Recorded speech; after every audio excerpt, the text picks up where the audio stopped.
Hello Internet, welcome to Uncle Scott's Garage. Today we are going to make our first ever epoxy table. Keep watching. Welcome to Scott's Garage. Welcome literally to my garage. Whether it's working on a daily driver or a project car or a project around the home or the yard or the patio, a pallet project, Scott's Garage is a place for do-it-yourselfers. Everything is do-it-yourself. Welcome to my channel. Okay, here I'm using my table saw to cut the forms, and I'll tell you more about what I used here in just a second. I'm not going to show you exactly how I made it, but it will fit over my fire table and keep it watertight. It is 22 inches this way, I think 47 inches here, and that's plenty of room to fit over the top. I built it with a lip so that it will hang down over the edges just to keep it on there tighter. And I'm going to tell you what I made it from. So I used the 2x4 chalk/dry erase board. So it comes in 2x4 sections. It's very inexpensive, about $11 a piece. So you can visualize this. One side has the dry erase, which is melamine basically. The other side is like for chalk. You can erase it in that. Now I'm building this form. I'm using the melamine, so I want the form to come off from the resin. I made sure that it's watertight, so I used some of this DAP silicone, max 100% silicone, and basically all the joints here have silicone in them, and it is watertight. So what my research was that when you use the epoxy resin, that it's a little bit thicker than water, but it's like water that if your form is not watertight, you're going to have problems. This is very expensive. You don't want any of it leaking out. So I know that it's watertight and it should work well. I'm going to be adding some LED lights. I got two different strings that you can see the Amazon affiliate link below for the LED lights. And I'll be embedding them, and the battery pack will go below. But I'll be stringing them carefully back and forth. And then also, I'll be using some of this blue glass. They're like little teardrops that are meant for a fire table. And I just had some extra. I think they're beautiful. Hopefully they'll add both strength and beauty. So again, I'm going to wax it. I'm going to drill some holes, put the LED lights in there. I'll put some more silicone to make sure that the holes I drill are sealed correctly. And I got to make sure that everything is lower than the top part when I pour it. And I'm not sure if I want to pour some epoxy in first and then drop the glass in, or put the glass in first and then pour the epoxy. But I'll figure that out as we go. Okay, here I'm waxing it. And here I'm drilling the hole and putting the LED wires through. And I'm using the hot glue gun and basically just gluing down the wire, using my tools to hold it down temporarily until the hot glue dries. And I decided to use a pattern just with the rocks, and I'm hot gluing them down as well.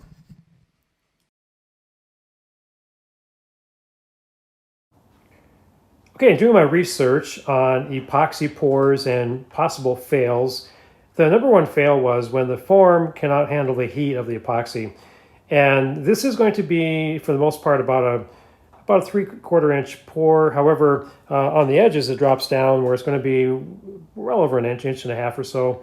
And that's where the danger comes in when you have a thicker pour of it overheating, and then it melts the forms, or the glue comes apart. And I've used silicone and hot glue gun glue, and I don't want that to happen. So I went to the Home Depot and just bought some 2x4s, and nothing fancy, but it should hold the form together better.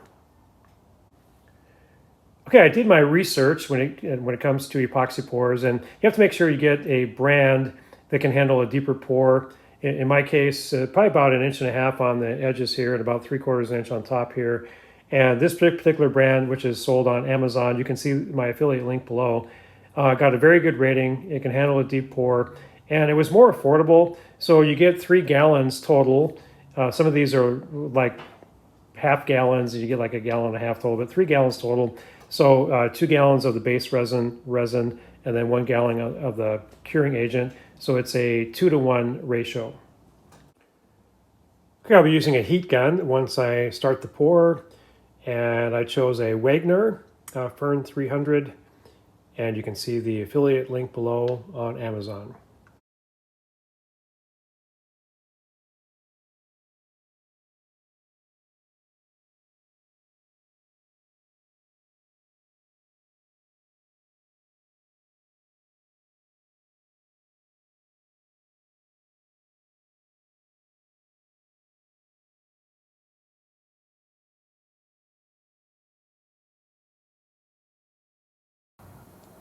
Okay, it's been 36 hours since I poured this, and I can finally now touch it, and it's curing up nicely.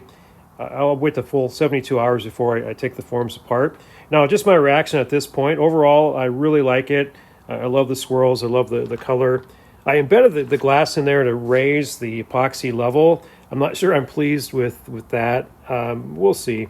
I may add a top coat. You can see that it did drop down a little bit. I did have one place where it leaked, and thankfully it didn't leak a whole lot. I noticed that after the first day, and I was a little bit worried about that because as it cures, it heats up, and your forms can come apart. But overall, for the very first pour, I'm pleased.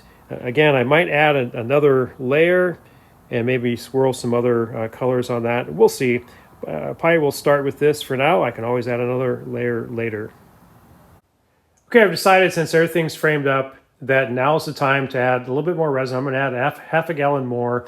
You can see that the colored glass, it's raised just slightly, and I think a half gallon would do it. And I don't want to hurt the integrity of it, so I just want to raise it up a little bit. I've also decided to change the color. Two main reasons. First of all, even though I love this blue, I bought a pack of Tekaru's pigment powder and all kinds of different colors in here, and I don't have another packet of this exact blue. However, this is called Laguna Blue, and it better matches our patio furniture, so I think this might be a good choice. And anyway, so I'm going to mix that up and add it to the top of this. You can see that the new mix is quite a bit different color. It's also not as transparent. It's a different brand. I regret that. I didn't want to take the time to order again, so I bought it locally, and it's just not the same. Here I'm spreading it out. It's a slow dry. It'll smooth out beautifully here in just a few minutes.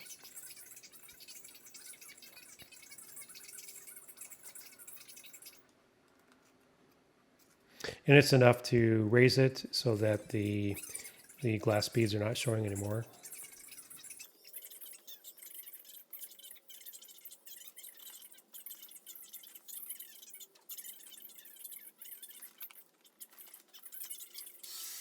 Okay, here I'm using the Wagner heat gun. You can see the Amazon affiliate link below. It worked really well. It just heats it up enough to just make it have a glass-like finish. It takes bubbles out as well. Very pleased with the heat gun.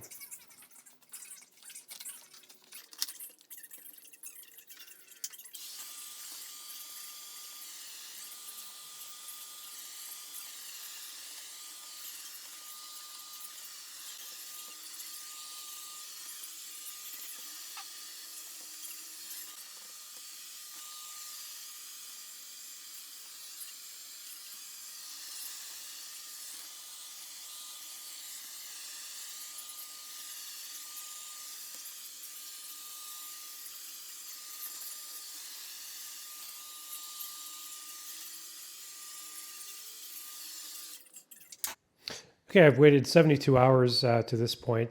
It's now time to take off the forms. Took off 2x4s first and just peel the sides away.